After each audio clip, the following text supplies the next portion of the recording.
first thing we were watching today is Vish Burra's epic monologue smackdown of the so-called woke right. And this was on the Matt Gaetz show, apparently yesterday. Tonight, I want to focus on an obscure concept that has made its way into political discourse in the recent years. I'm talking about the woke right. What is it? I wish I could actually tell you. The main critique of this term is that it's, in fact, vague, amorphous, and bends to the will of the person who uses it, usually to attack or smear someone as too radical or too right-wing in their thoughts or ideas. Lots of ink has been spilled over the last year or as to warn readers of the scourge of the woke right and how it's especially popular amongst young people, particularly young men. Niche and obscure academics have used the term sparsely since 2021. Niche and obscure academics have used the term. Though its use really took off after October 7th, 2023, when the Israel-Gaza conflict reignited. Many people started using the term to describe a very small but very vocal segment of the online right that could be considered anti-Semitic. But the term didn't just stay to that small segment. As I had mentioned, the meaning of the term is vague and amorphous, thus the targets of the term also started to resemble nothing close to who this term was originally used to label. So I don't want to focus on what it means or who has been smeared with that label. Instead, I want to focus on who is using it and for what purpose. The main concern after October 7th was that young Americans' opinions and sentiments towards Israel was sinking fast. CEO of the Anti-Defamation League, Jonathan Greenblatt, stated as much in this leaked audio with his donors and board members.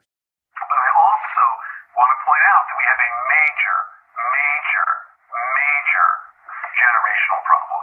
All the polling I've seen, ADL's polling, ICC's polling, independent polling, suggests this is not a left-right gap, folks. The issue in the United States in support for Israel is not left and right. It is young and old.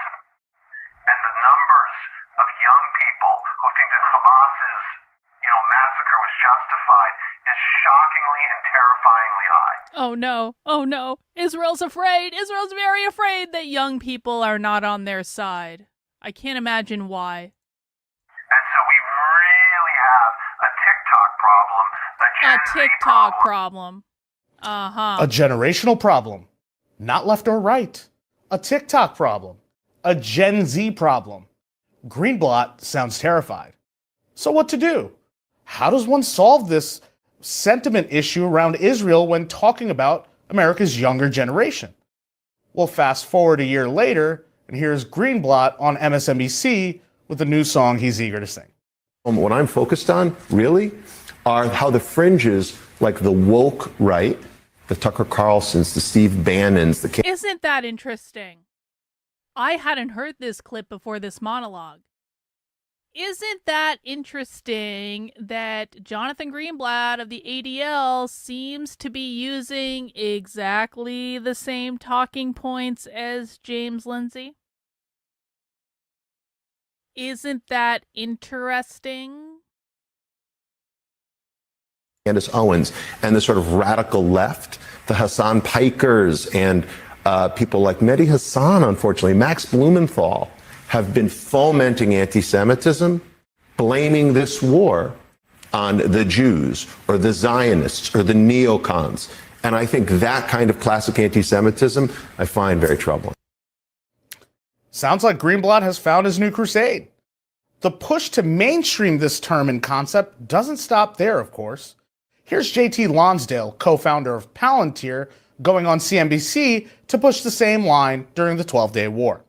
I don't understand what this new woke right's doing. I think we've actually shown that the vast majority of the right does not want them to have a nuke and supports that activity. There's a lot of Islamist bot accounts online right now. It almost is starting to seem as though the entire woke right bullshit was always funded by Israel, doesn't it?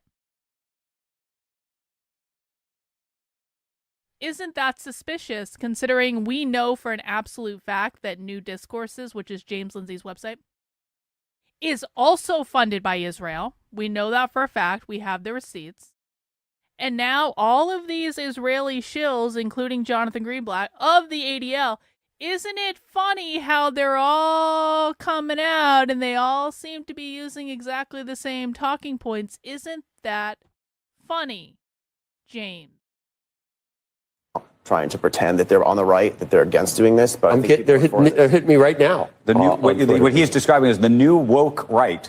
I heard, yeah. Is the new woke right, is Steve Bannon and Tucker Carlson part of that? Those guys are part of it, and a bunch of Pakistani accounts online pretending to be Christians are part of it. Lonsdale founded Palantir with Alex Karp, the same Alex Karp that bragged about Palantir doing this. We built PG, which single-handedly stopped the rise of the far right in Europe. Proud of stopping the right wing in Europe? How did that turn out, by the way? Because it looks like a cutscene from a Elder Scrolls video game as we speak. Make sure to thank Alex Karp for hellish scenes like this coming out of Scotland, since he's so eager to take credit for stopping the only people who could have prevented this scene from happening. What do you think Palantir intends to do to the right in America, by the way? I shudder to think. It doesn't stop with Lonsdale or Karp either. Matt Brooks, CEO of the Republican Jewish Coalition, an allegedly American political organization, has declared war on the woke right because he sees it as an existential threat not to America, but to Israel. Oh. The bigger issue, and this is something that I've spent a lot of time thinking about and I'm talking to Prime Minister Netanyahu and others about, is the threat from the woke right is existential. He's having conversations with Benjamin Netanyahu about the existential threat of the woke right to Israel.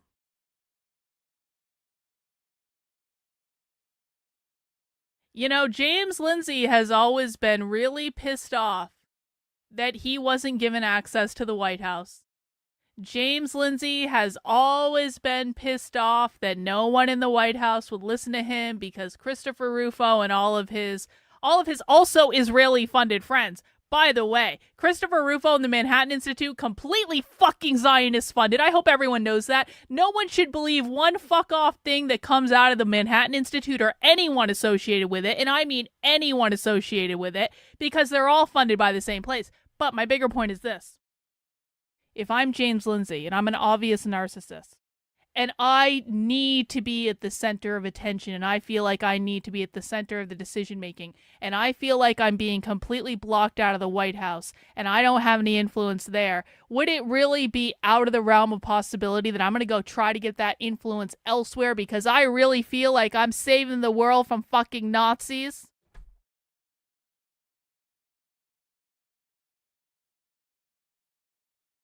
Let's listen to that again.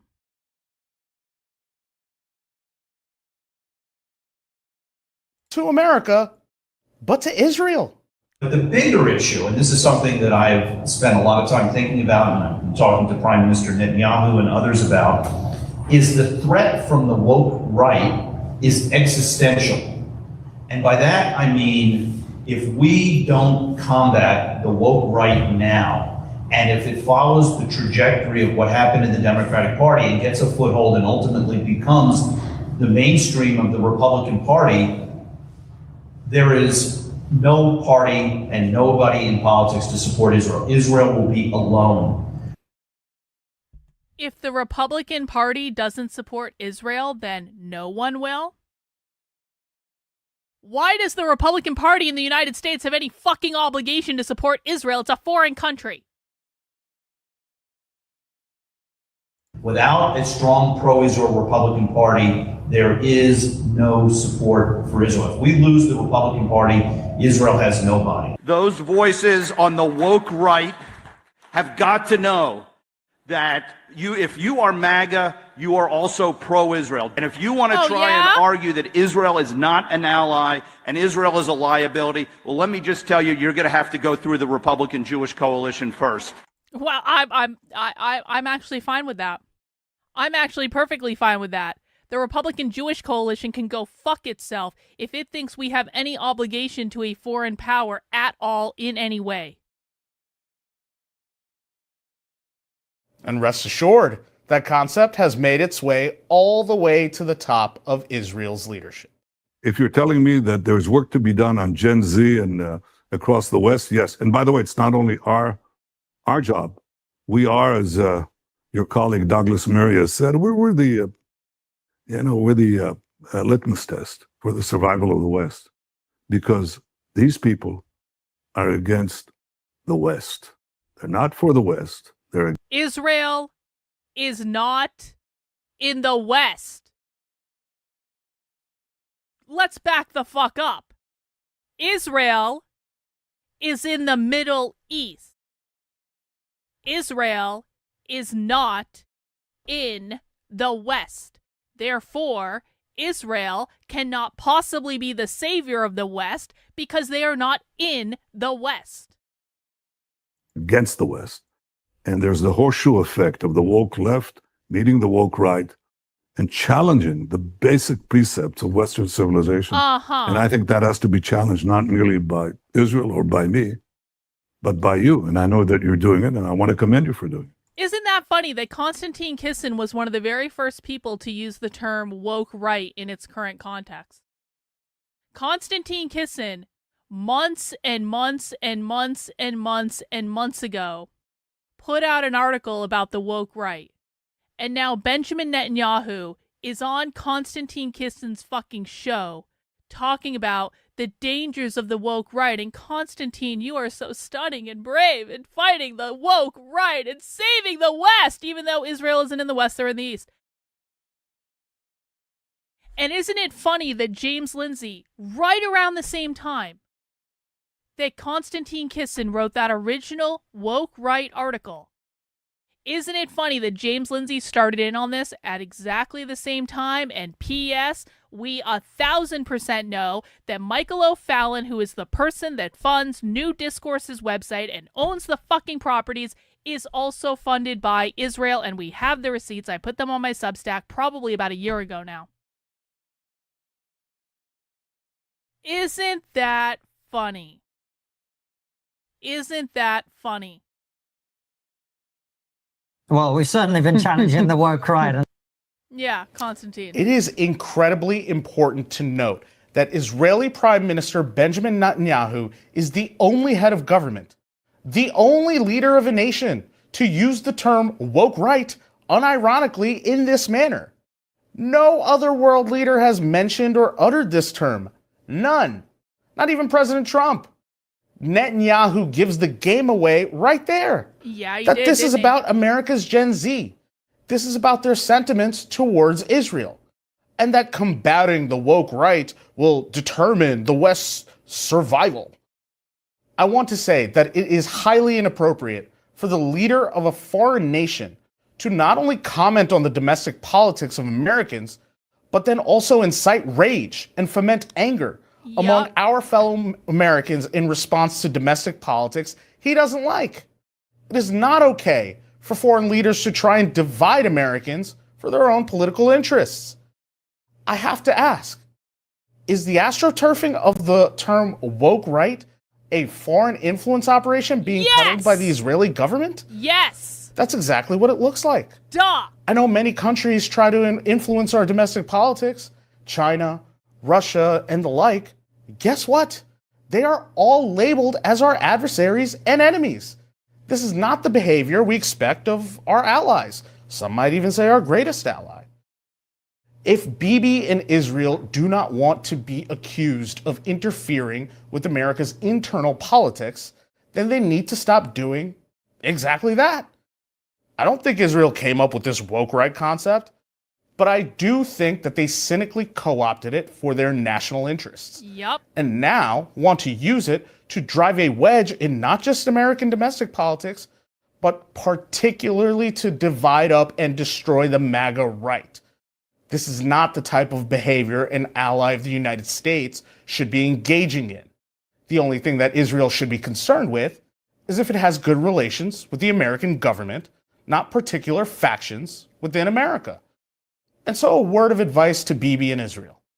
Americans know you have big issues to resolve right in your own backyard, and we hope you bring the problems you face to a swift end. But when it comes to American domestic politics, listen to our founding father, Ben Franklin, and just mind your business. Joining me now is the man who wrote a piece for Chronicles magazine declaring the woke right crusade has already failed. He's the writer and host of Restoring Order, Patrick Casey. So, what do you think, Patrick? Do I have a case here? No, we're not watching Patrick Casey. We're not watching Patrick Casey. Patrick Casey can go fuck himself. But that was an epic monologue from Vish Burra. That was awesome. If you're looking for it, it's on my Twitter. What an epic smackdown. James can go fuck himself. It would not, after I saw those clips, I hadn't seen some of the clips that were in that monologue. I am absolutely convinced that this woke right thing is funded by Israel. 100%. It makes no sense otherwise. This thing has been nonsense. Because here's the thing. James Lindsay has never actually been able to coherently and consistently explain what the woke right is.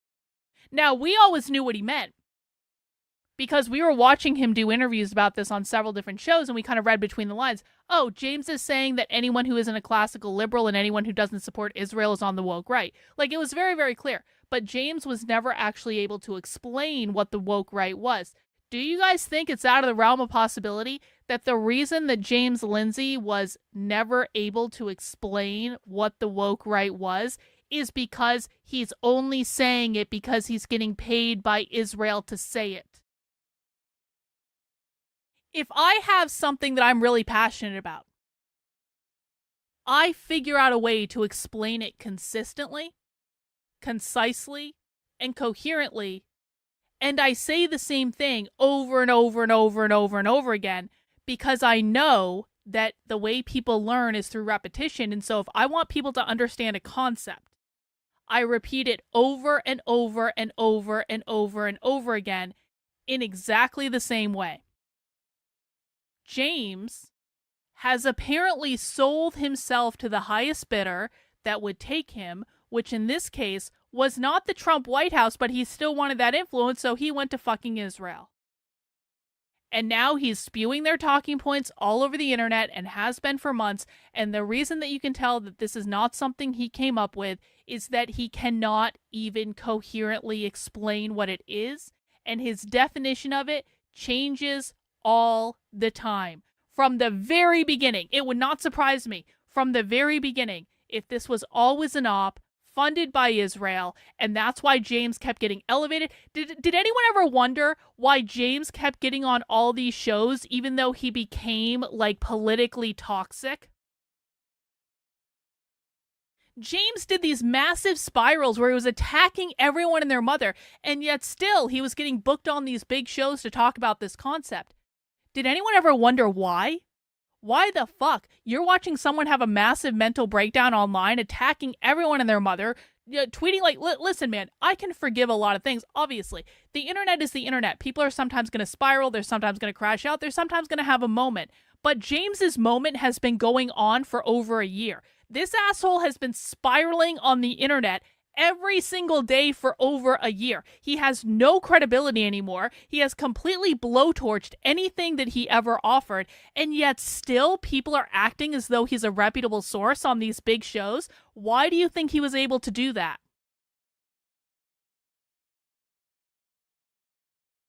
It's because it wasn't coming from James. It was coming from somewhere else. And, I'm not surprised. I'm just disappointed. I'm not surprised that James Lindsay is a whore to Israel and Bibi Netanyahu.